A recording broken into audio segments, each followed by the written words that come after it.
We're very likely the largest independently owned Amazon agency in the world. So we do about 20 million a year ARR, and I have 558 employees around the world and about 400 brands we manage. Learning something new every time. But today I'm hoping that our audience is going to learn some stuff about e-commerce for their agencies.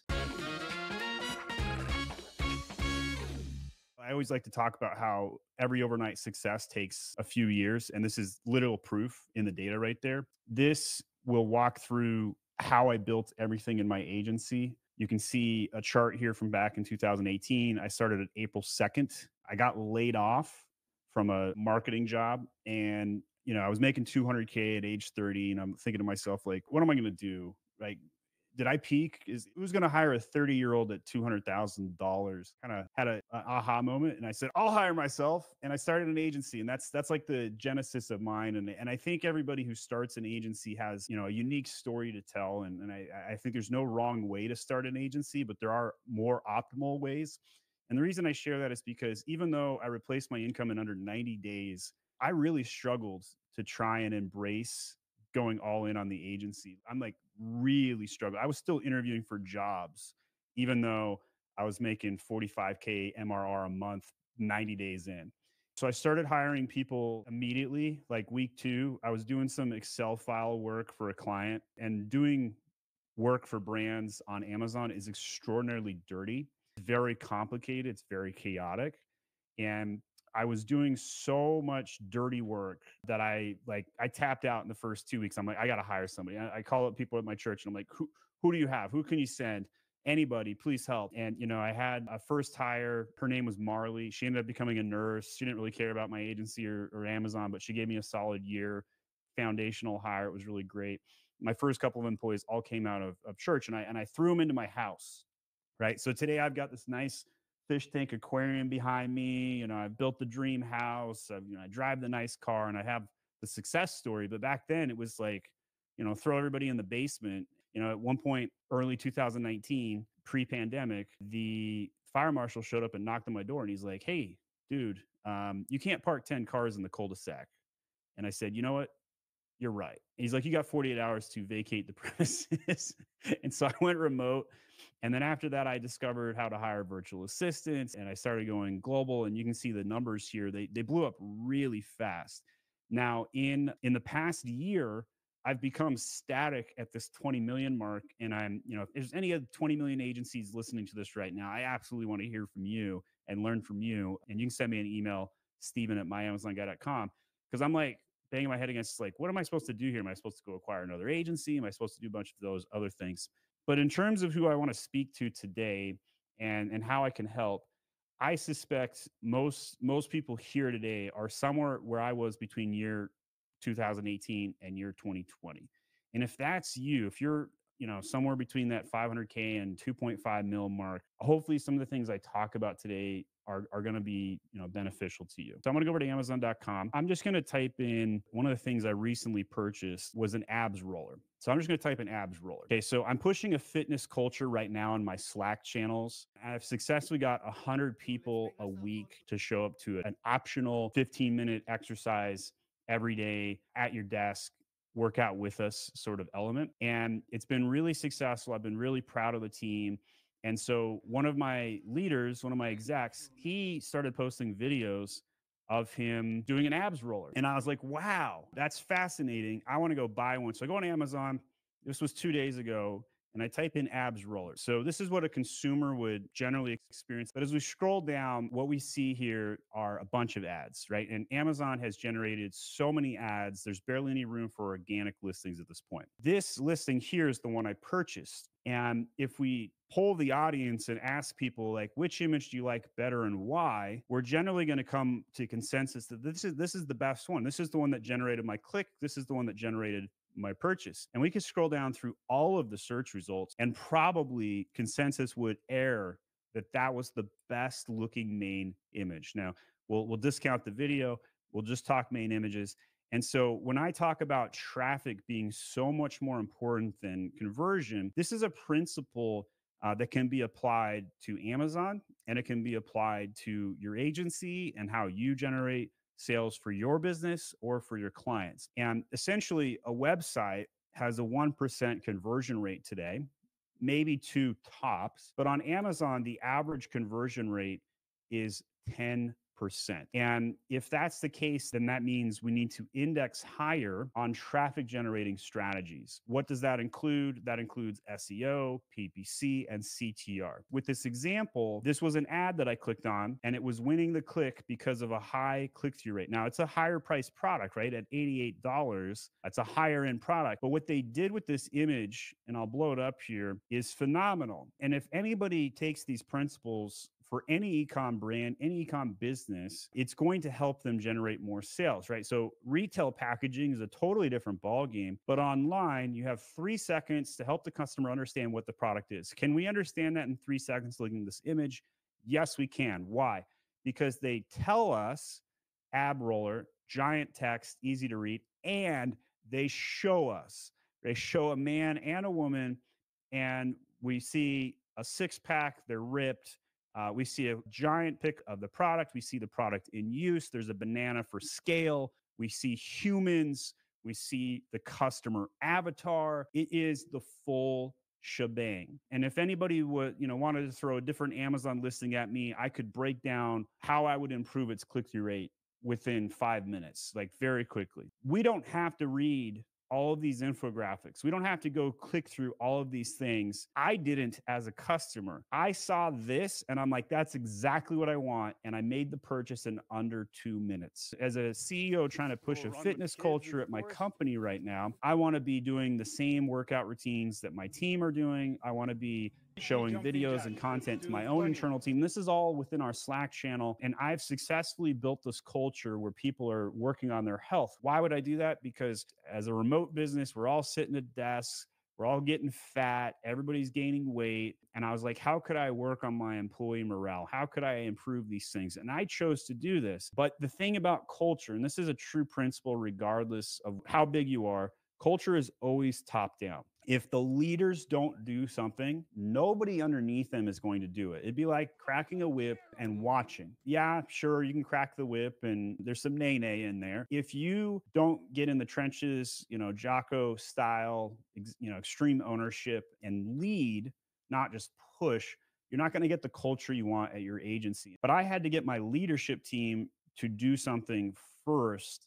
And that was hard in itself. So I had to get my COO and my tech guys and my VPs and my directors all to be posting videos and pictures of them doing health related things in our Slack channel. And this took months. And I like this example because Chick-fil-A CEO, it took him 10 years to get people at his company to say my pleasure.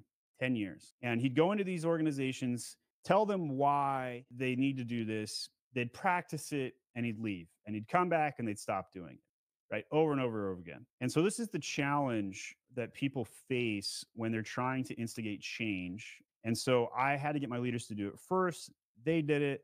I'm doing it nonstop. I'm pushing a fitness culture. Liz asks, I'm a bit late to the call, but would you say that PPC advertising is useful for B2B companies? So this is going to be a variable question. The answer most agency owners are going to give is going to be biased, rooted in the fact that they have high egos and they think they can do anything. And the answer would be yes. However, it's much more difficult. This is a keyword that, we advertise on. You can see, we're spending, enough to get on page one. My agency SEO rank on this has been fluctuating. We've been in position 1, we've been in position 10. It's been floating back and forth. And so if I were to advertise on the keyword Amazon agency, it would be expensive. It's a 500 monthly search volume term. It's not very large, but it would be valuable for me to show up to this because when the person who's looking for my agency, what's the sort of thing that they would type into Google? Most of the time they'd say, I'm looking for an Amazon agency, right? And so that's how we niched it down and figured that out and chased it to do accordingly that.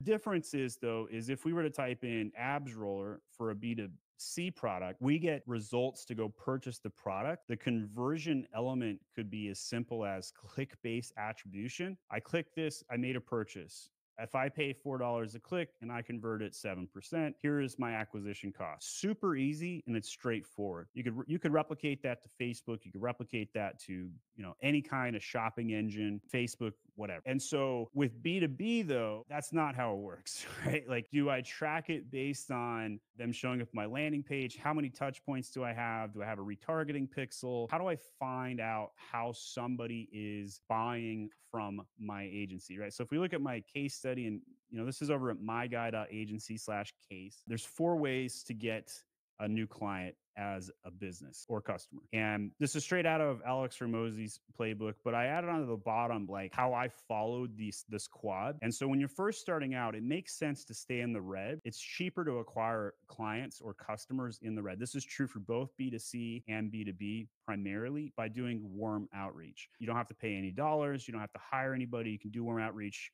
Hey, mom, buy my products. Hey, guy off LinkedIn that I've known for 7 years, buy my product. Or do you know anybody that can refer me out? Warm outreach. Content, and that got me to $1 million. Me just showing up and talking to people I already knew and asking for referrals got me to $1 million. In fact, the first client I got hired by, I did side hustle consulting for 6.5 years before I started my agency, and then my agency is 6.5 years old itself. And so I made a post on LinkedIn and said, "Hey, I'm going to do some consulting while I figure out what I want to do with my life." Got laid off from my last job. Within 48 hours, I signed a $3,000 a month contract, and that client is still with me today, 6.5 years later. And I haven't spoken directly to them, more than a cursory 2-minute phone call in the last 3 years. That was kind of a mix between warm outreach and content. So technically I made a post. You could argue it's content, but I didn't have a content strategy. It was my first and only post. And so I think it's more appropriate to put it under warm outreach because the person who led me to that client was a friend who saw the post and then introduced me. So I'd say it's like closer to warm. Content is how I got to $10 million ARR. And that's how I was able to scale up and really make things super profitable. So I run a profit, historically at around 43% net.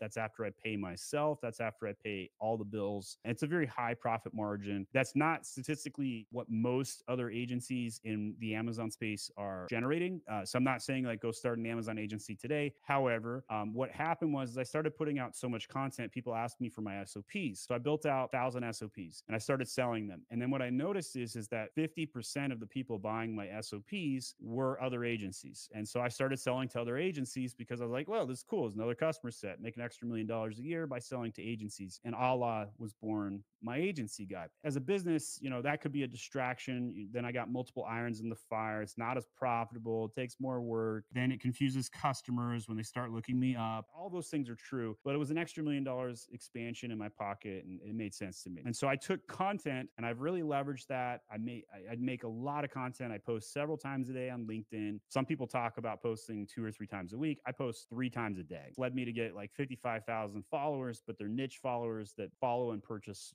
from me. Second quad, content. Third quad is cold outreach. This is where it starts to get really difficult. So with content, you can be bad and still be, successful. With cold outreach, you can't be successful if you're bad. Like it's dead in the water. You got to be good at this stuff. So that's going to include your cold emails, cold calling. And I think there's a lot of clever things that you can do to get good fast at cold outreach. But by and large, the best and most important thing you do is just do reps over and over and over again, right? Make lots of cold calls, send lots of different emails. There's lots of good ways you could do that. There's lots of bad ways you could do it. And I've seen some terrible outreach, full 9 yards. But at the end of the day, I think it's just important to do it as you try and expand. And if you can't do these 3 things, I wouldn't start the 4th one, which is run paid ads, because I'm stuck at $20 million as an agency right now. And I'm dabbling in running paid ads. And I'm here to tell you it's the most expensive, very difficult, Liz, to get B2B ads to work correctly. The attribution models are all jacked up. The touch points are really messed up. If I can capture an email address, how many emails do I need to send them? How do I get them to book a call on the first time they've ever even heard of me? And the question list can get very long. Here's a page that we built as part of a landing page. So this is at myamazonguy.com/ASIN, ASIN. And here, people can put their name in, their email, their phone number, and their Amazon link. And then we would generate them a video review of their listing and tell them all the cool things that we'd recommend doing. Hopefully they like it and they book a meeting with us based on that information. We post all these different pieces of content and why they might want to fill stuff in and all that. If you hang out at my website, you'll see my face a lot. I've definitely run some A B testing. My face is not attractive enough to win over strangers' hearts, but because I have a content based business and I'm a founder led brand, people generally watch 10, 20 of my videos over on YouTube and then call us. But I started my day out today by going and doing some Muay Thai boxing. I had a blast for an hour and a half, with my coach practicing Muay Thai boxing. And I did some, Brazilian Jiu Jitsu. And then I came back, tried to catch a bunch of emails, Slack messages, had an hour of session with my right hand man, my COO, Ken Ju, and, got connected, tried to figure out like, what projects should we prioritize? What culture do I need to push as the visionary? I kept the integrator visionary seat to myself historically, and I kind of bootstrapped my agency for the most part. But recently, I've been trying to figure out like, okay, how do I replace myself as much as possible? How do I bring more people in to lead the mission and do all that? And I've really been very satisfied with my core value set. If you guys don't have like written core values that you're giving awards out every week on, that you're making people memorize and like exhibit, I highly recommend that as an agency. Most of us are all 100% remote, and it's very difficult to build a culture remote unless you have a very strong Slack community or equivalent. These core values have been key to my success in driving people at my agency to do the behaviors that I'm seeking. All right, so I've got learning, eagerness, consistent communications, tech savvy, teaching. These are things that like you have to possess to even get hired. And then as people get promoted, I've got manager values, and some of these are based off really good books that I like. Multiply yourself. I used to call that leadership, and people wouldn't understand what I was looking for. And I'm like, okay, what do I really mean? Well, I mean like literally replace yourself at the job. So 1 + 1 = 3, right? That is a biology metaphor. And I really wanted people to constantly replace themselves at my agency. Compete. This is the newest manager value at our agency. And I think it's structurally important to point out that we don't run a family, we run a team. And crush the competitors, play to win. Like I really wanted to have like competitive environment with my managers to make that important. I think one of the biggest mistakes managers make, even owners of agencies make, is they don't give how they feel about things literally in real time. And it can feel very Spock like, which is why I've got the, Spock emoji right there. But that's the environment that I've successfully created. And that's led to a lot of my success as an agency. So I always like talking about it. And I think if you don't give feedback at least once a week to every person that reports to you directly, you are letting them down and you're going to see worse performance. You should spend most of your time with your best performers, which usually throws people off. They're like, I got to go fix problems over here. Nope, don't do that. Spend most of your time with your best people. You'll get your best results. And the last kind of cultural comment I'll make is that it's very important to put your best people on your biggest problems. So I've got a guy at my company right now. I'm trying to convince him to like move into a sales role with me because I'm static as a company. I'm like, I got to focus more on sales. And he's super competent, doing a really great job where he is over on the operations side. And I'm like, hey, dude, I know you don't know anything about sales. You've taken a few sales calls to fill in. You've closed some contracts. I really want you to take over the whole sales division. Here's all the support. Here's all the things I'll do for you, and I'll make it worth your while. He was a little like, I'm not so sure. I haven't done this before. And I'm like, dude, you're one of our strongest people at the company. This is my biggest problem right now. I need to put my best people on my biggest problem. Don't have to have a history or background solving a specific problem. As long as you put your best people on stuff, you're going to make some momentum. I've been very focused on that. So I use Culture Index. So if you guys want to see like how I do this with Culture Index, just type in Culture Index, my Amazon guy. And so I give out a personality survey, and you can see like all the things that I've been pushing. This is how I do that. But essentially it's a 5-minute survey. People call it a personality test. It's not clinical, but it is a survey that helps me understand them. Most of the agencies here probably aren't running 500-person businesses. When you look at like size of an organization, what are some of the considerations you're taking in, kind of like learn along the way? I think the number one tip I would give is if you want to have a really profitable agency, you need to outsource every tactical role. No excuse. If the person is not in a client facing role or is not a leader, it needs to be outsourced every single time. There's obviously going to be counterpoints to this, right? If you're running an all American division servicing, white glove, 10K a month MRR deals, you could obviously make a case to build a team however you want. But most of those enterprise level agencies are sub 15% profit. So my argument was if you want to have a highly profitable agency, outsource every tactical role, period, end of story. And so that's how I've been able to get to 500 employees, right? I obviously wouldn't have 500 US employees. Wouldn't make sense. I have somewhere around 75, 80, US based level salaries. And then every tactical role that we could get outsourced, we absolutely did. Our designers are outsourced. Our PPC specialists are outsourced. Our merchandisers, our copywriters, every single layer is outsourced that we possibly can.